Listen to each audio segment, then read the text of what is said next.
बिस्मिल्लाहिर्रहमानिर्रहीम। अस्सलाम वालेकुम। बेटा जी, इस वीडियो में हम नहम जमात का जो यूनिट नंबर 2 है फ़िज़िक्स का, उसकी मश्क को हल करेंगे। न्यूमेरिकल्स के अलावा जो मश्की सवालात हैं उसमें जो मुमकिन जवाबात में से दुरुस्त जवाब के गिर्द दायरा लगाना वो होगा। मुख्तसर सवालात होंगे, तफसीली सवालात होंगे जिनके बारे में अभी इस वीडियो में बात की जाएगी। तो सबसे पहला सवाल जो मश्क में है वो है, दिए गए मुमकिन जवाबात में से दुरुस्त जवाब के गिर्द दायरा लगाएं। इससे पहले मैं ये वाज़े करना चाहता हूँ कि अगर आपने इससे पहले बनाई की सारी वीडियोस देखी हैं तो आप ख़ुद से भी ये सारे के सारे जो सवालात हैं ये हल कर सकते हैं, लेकिन फिर भी आपकी आसानी के लिए एक वीडियो बनाई जा रही है। इसके बावजूद भी अगर किसी को किसी बात में परेशानी हो तो आप कमेंट करके भी पूछ सकते हैं। सबसे पहला इसका सवाल है कि किसी जिस्म की मोशन ट्रांसलेटरी होगी अगर वो हरकत करता है। अब ये वाली बातें सारी की सारी पहले पढ़ी हुई हैं कि ट्रांसलेटरी मोशन की तारीफ़ क्या होती हैं। अगर आपने वो वीडियोस देखी हैं, चैप्टर याद किया हुआ है, यूनिट याद किया हुआ है, तो आपके लिए बहुत आसान हो जाएगा। तो जवाब है इसका कि घूमे बगैर एक जिस्म की जो हरकत है वो दायरे में भी हो सकती है, वो सीधी लाइन में भी हो सकती है, तो वो ट्रांसलेटरी मोशन होती है। तो इसलिए घूमे बगैर यानी ये वाली शर्त ज़रूरी है कि घूमना नहीं है उसने जिस्म ने। तो ये पहला हमारे पास था जो मुमकिन जवाबात होते हैं उसमें से हमने दुरुस्त जवाब के गिर्द दायरा लगाना था। दूसरा है, अपने एक्सिस के गिर्द जिस्म की मोशन कहलाती है रोटेशनल मोशन। जैसे अगर आप पहिए की मिसाल ले लें, आपके जहन में पहिया आ सकता है, इसमें साइकिल का, मोटरसाइकिल का, गाड़ी का, तो वो रोटेट करता है। उसकी वजह यह है कि वो अपने एक्सिस के गिर्द घूम रहा होता है। इसके बाद जो तीसरे नंबर पे हमारे पास सवाल है वो है, मदरजा ज़ैल में से कौन सी मिकदार वेक्टर है। अब वेक्टर और स्केलर वाला भी हमने पढ़ा हुआ है टॉपिक, उसकी वीडियो भी मौजूद है। तो यहाँ पर डिस्प्लेसमेंट इसका जवाब आएगा। चौथे नंबर पे अगर एक जिस्म कांस्टेंट स्पीड के साथ हरकत कर रहा है तो इसकी मोशन का स्पीड टाइम ग्राफ एक ऐसा ख़त मुस्तकीम होगा जो, अब ये ग्राफ्स वाले हिस्से में आपने इसका पढ़ा होगा, टाइम एक्सिस पर तिरछा है। ठीक है, ये ग्राफ्स में मौजूद है ये वाला भी। इसके बाद है फासला टाइम ग्राफ पर, फासला यानी एस और टी। ठीक है, एस कहते फासला को और टी कहते टाइम को। ग्राफ पर टाइम एक्सिस के पैरेलल ख़त मुस्तकीम जाहिर करता है कि जो जिस्म है वो रेस्ट में है। ठीक है जी, यहाँ पर ये देखें जिस्म रेस्ट में है।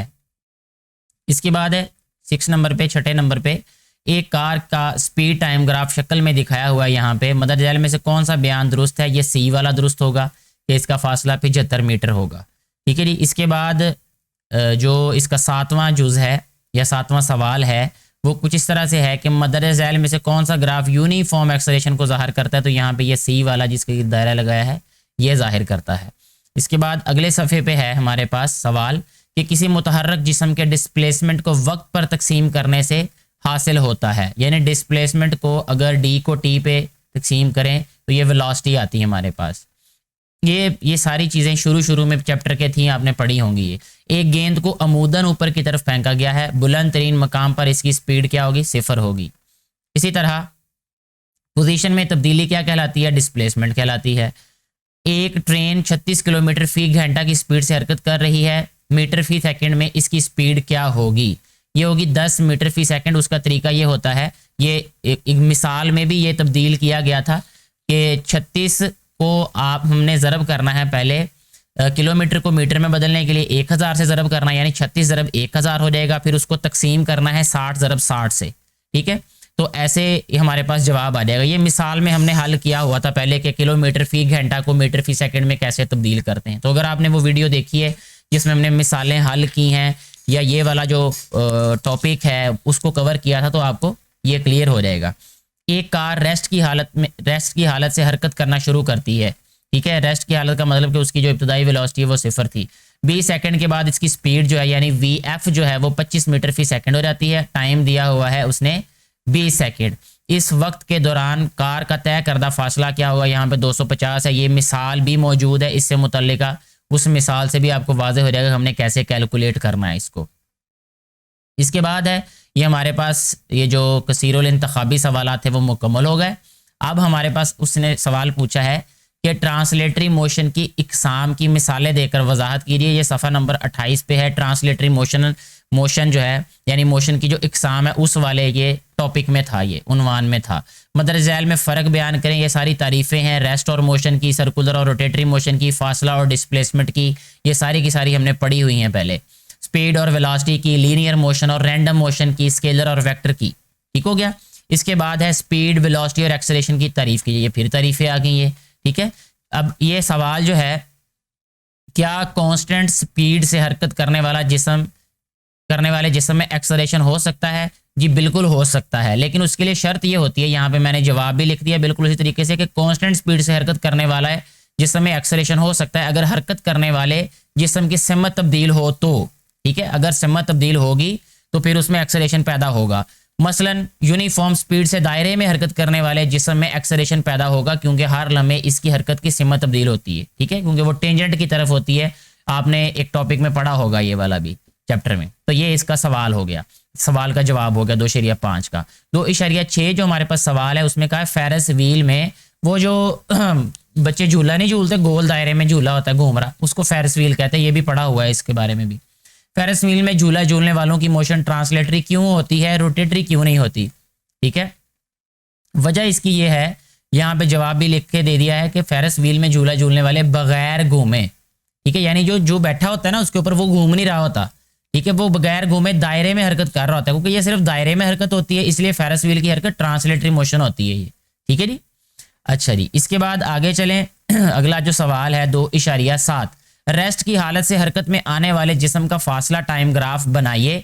इस ग्राफ से आप जिस्म की स्पीड कैसे मालूम कर सकते हैं? ये सफ़ा नंबर 39 पे इसका जवाब पहले मौजूद है, ग्राफ भी मौजूद है, और ये मिसाल से बताया हुआ है कि हम कैसे स्पीड मालूम कर सकते हैं। सफ़ा नंबर 39 पे मैं दोबारा आप लोगों को एक दफ़ा दिखा देता हूँ, हो सकता है आपको ये कन्फ्यूजन हो या परेशानी हो कि जवाब जो है इसका किधर है। ये देखें, ये यहाँ पे नीचे लिखा हुआ है, जब टॉपिक में पढ़ा था उस वक्त भी यहाँ पे ये बताया गया था। कांस्टेंट स्पीड से हरकत करता हुआ जिस्म है और ये इसकी स्पीड कैसे मालूम करनी है, स्लोप की मदद से, वो कैसे, ये सारा यहाँ पे पढ़ा गया था। अगर यहाँ समझ नहीं है तो आप वो वीडियो देख सकते हैं, मौजूद है यहाँ पे। ठीक है जी। अगले सवाल की तरफ आते हैं मश्क में। अगला सवाल है हमारे पास अभी यहाँ पे 2.8, वेरिएबल स्पीड से हरकत करने वाले जिस्म के स्पीड टाइम ग्राफ की क्या शक्ल होगी? अब ये वाला ग्राफ 40 सफ़ा पे मौजूद है, यानी जिस सफ़ा पे ये वाला सवाल है उससे बिल्कुल अगले सफ़ा पे। ठीक है, 2.9 जो हमारे पास सवाल है, मदरजैल में से कौन सी मिकदारें स्पीड टाइम ग्राफ से हासिल की जा सकती हैं? इब्तदाई स्पीड, आखिरी स्पीड, टी वक्त में तय करदा फासला, मोशन का एक्सेलरेशन, ये सारी की सारी जो मिकदारें हैं ये स्पीड टाइम ग्राफ से हासिल की जा सकती हैं। वेक्टर की मिकदारों को ग्राफिकली कैसे ज़ाहिर किया जाता है? तो ये वेक्टर का जो इजहार है उस वाले टॉपिक में हमने पढ़ा था, ये 32 सफ़ा नंबर पे है। ये मैंने यहाँ पे लिख भी दिया है पहले कि सफ़ा नंबर 32 पे इसका जवाब मौजूद है। अब हमें सफ़ा नंबर 32 पे जाना पड़ेगा ये इसका जवाब देखने के लिए। ठीक है, सिर्फ बता दूंगा मैं आपको। ये देखें, ये वेक्टर का इजहार जो है इस वाले टॉपिक में, क्या किसी वेक्टर को ग्राफिकली ज़ाहिर करने के लिए ये जो सारा फिर पैराग्राफ इसे यहाँ तक लिख देना सफ़ा नंबर 33 में, ये मिसाल से पहले। तो इस तरीके से ये हमारा जो सवाल नंबर 2.10 है वो भी हल हो जाता है, यानी उसका जवाब भी मैंने आपको बता दिया है। इसके बाद जो सवाल है, वेक्टर मिकदारों की जमा और तफरीक स्केलर मिकदारों की तरह क्यों नहीं होती? वजह उसकी ये है कि जब भी, ये मैं वैसे ही आपको समझाने के लिए बता रहा हूँ, बहरहाल जवाब मैंने इसका लिखा हुआ है। देखें बेटे, जो वेक्टर और स्केलर मिकदारें होती हैं ना, इनमें बुनियादी फ़र्क ये होता है कि जो स्केलर मिकदारें होती हैं उसमें सिर्फ हमें अददी कीमत चाहिए होती है, लेकिन जो वेक्टर मिकदारें होती हैं उनमें अददी कीमत के साथ साथ सिमत की भी ज़रूरत होती है। और जब भी जमा और तफरीक के उसूल की बात करें, मैं रियाजी के उस्ताद होने के नाते भी आपको बता रहा हूँ कि एक जैसी मिकदारों को ही हम जमा कर सकते हैं। जैसे लंबाई को लंबाई में जमा कर सकते हैं, चौड़ाई को चौड़ाई में कर सकते हैं, सेब को सेब में से तफरीक कर सकते हैं, खजूरों को खजूरों में से तफरीक कर सकते हैं, ठीक है ना, आमों को आमों में से तफरीक कर सकते हैं। ऐसा नहीं हो सकता कि हम आमों को जो है वो सेबों में से तफरीक कर दें, तो ये मैथ के रूल के अकॉर्डिंग भी गलत होगा और यहाँ पे भी ये इम्प्लीमेंट नहीं होगा। वेक्टर मिकदारों में वेक्टर मिकदारें ही जमा होंगी, स्केलर में स्केलर ही जमा होंगी, क्योंकि वेक्टर मिकदारों में हमें सिमत के साथ साथ अददी कीमत, ये दो चीज़ें चाहिए होती हैं, और स्केलर में सिर्फ हमें अददी कीमत चाहिए होती है। जैसे 2 + 2 4 कर दिया, ये स्केलर में होता है, लेकिन वेक्टर में 2 + 2 4 नहीं होगा, उसमें सिमत भी चाहिए होती है। और उसको हेड टू टेल रूल के मुताबिक, यानी वेक्टर्स को हम हेड टू टेल रूल के मुताबिक जमा करते हैं और स्केलर को वैसे ही 2 + 2 4 वाले तरीके से कर देते हैं। अब यहाँ इसका जवाब भी मैंने लिख दिया है, क्योंकि वेक्टर मिकदारों को जमा करने के लिए सिमत की ज़रूरत होती है, जबकि स्केलर में सिमत की ज़रूरत नहीं होती, इसलिए हम इनको आपस में जमा भी नहीं कर सकते। ठीक है जी। इसके बाद सवाल नंबर जो 12 है इसका, रोज़मर्रा ज़िंदगी में वेक्टर मिकदारों की अहमियत बयान कीजिए। वेक्टर मिकदारों की अहमियत बहुत ज़्यादा है, क्योंकि वेक्टर मिकदारों की मदद से अददी कीमत के साथ साथ सिमत का भी तयन हो जाता है। इसलिए फिज़िक्स और इंजीनियरिंग में ये बहुत कारआमद है। यानी फ़िज़िक्स जो ये मजमून हम पढ़ रहे हैं और इंजीनियरिंग जो भी ये कंस्ट्रक्शन से रिलेटेड या बाकी मामलात होते हैं, इंजीनियरिंग में बहुत सारे शोबे आ जाते हैं, और तो उसमें भी ये बहुत ज़्यादा अहम है। और फिज़िक्स का तो हमारी रोज़मर्रा ज़िंदगी में बहुत अहम किरदार है, वो हम सबक नंबर 1 में भी पढ़ चुके हैं, यूनिट नंबर 1 में। इसका 13वां सवाल है कि मोशन की मसावात अखज़ कीजिए। ये भी हमने अखज़ की हुई हैं, वीडियोस मौजूद हैं, आप देख सकते हैं। किसी जिस्म की मोशन का वेलोसिटी टाइम ग्राफ बनाएं, मुख्तलिफ मराहल की वजाहत करते हुए इस ग्राफ से जिस्म का कुल तय करदा फासला। ये सफ़ा नंबर 42 पे इसका जवाब है। तो आप लोगों को मैं बता देता हूँ, यहाँ पे सफ़ा नंबर 42 पे ये देखें, यहाँ पे ये वाला जो ग्राफ है ये, ठीक है, स्पीड टाइम ग्राफ जो है इस तरीके से ये जाहिर किया जाएगा ये, ठीक है जी। और इसके साथ ही हमारे ये जो सवालात हैं सारे के सारे मुख्तसर और तफसीली जितने भी हैं वो मुकम्मल हो जाते हैं।